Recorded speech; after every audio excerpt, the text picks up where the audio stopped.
राज्यातील अनेक चुरशीच्या होणाऱ्या नगर परिषदांपैकी सांगलीतील तासगाव या नगर परिषदेचा समावेश आहे। शरद पवारांच्या राष्ट्रवादीचे स्वर्गीय आर पाटील आणि आमदार रोहित पाटील यांचा हा बालेकिल्ला असल्यानं त्यांच्यासाठी ही निवडणूक प्रतिष्ठेची आहे, तर माजी खासदार संजय काका पाटील यांनी सुद्धा ही निवडणूक प्रतिष्ठेची केली आहे। त्यामुळे या ठिकाणी नेमकी कशी असणार आहे लढत याचा आढावा घेतलाय आमचे प्रतिनिधी स्वप्नील पाटील यांनी। पाहूयात। राज्यामध्ये नगर परिषदेच्या ज्या महत्त्वपूर्ण लढती पार पडत आहेत त्यामध्ये तासगाव नगर परिषदेचा देखील समावेश आहे। या ठिकाणी सुरुवातीला आबा आणि काका या दोन गटामध्ये सरळ लढत होईल असं चित्र होतं, परंतु आता महाविकास आघाडी आणि महायुतीमध्ये ही लढत होत असल्याचं पाहाव्यास मिळतं।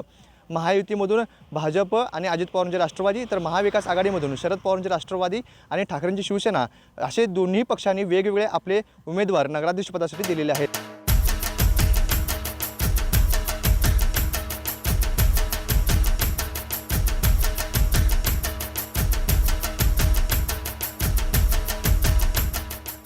काय सांगाल, कोणती विजन घेऊन तुम्ही या निवडणुकीला सामोरे जात आहात?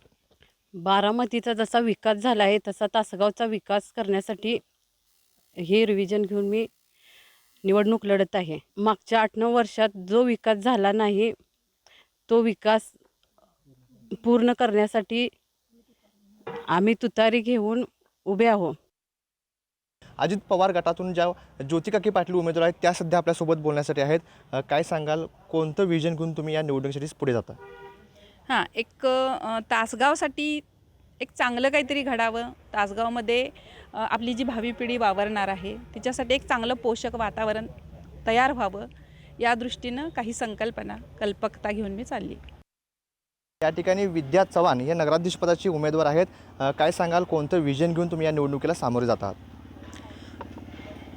विजन तर माझं पहिल्यापासून आहेच की मला पहिल्यांदा तासगावला सक्षम तासगाव बनवायचं आहे, त्यानंतर त्याला समृद्ध बनवायचं आहे। आणि अजून एक गोष्ट म्हणजे आज सकाळीच मी बघितलं की मुलांना स्पेसिफिक आणि क्लीन ग्राउंड नाही आहे, ज्याच्यामुळे त्यांना काय म्हणतात ते आपल्याला मटेरियल नाही आहे, स्पोर्ट्स मटेरियल नाही आहे जे त्यांना पुढं जाण्यासाठी उपयोग ठरतील। तासगावमध्ये नवीन नवीन उद्योगधंदे आले पाहिजेत, विकास कामं जास्त झाली पाहिजेत, क्रीडांगण झालं पाहिजे चांगलं, नवीन तरुणांना रोजगार मिळावेत। रिंग रोड बायपासची एक मोठी समस्या आहे। गावात आठवडे बाजार 3 भरतात, सोमवार, गुरुवार आणि शनिवार। त्यामध्ये गावात वाहतुकीची मोठी समस्या आहे, ती पूर्ण व्हावी ही अपेक्षा फक्त सर्व नगरसेवकांकडे आहे।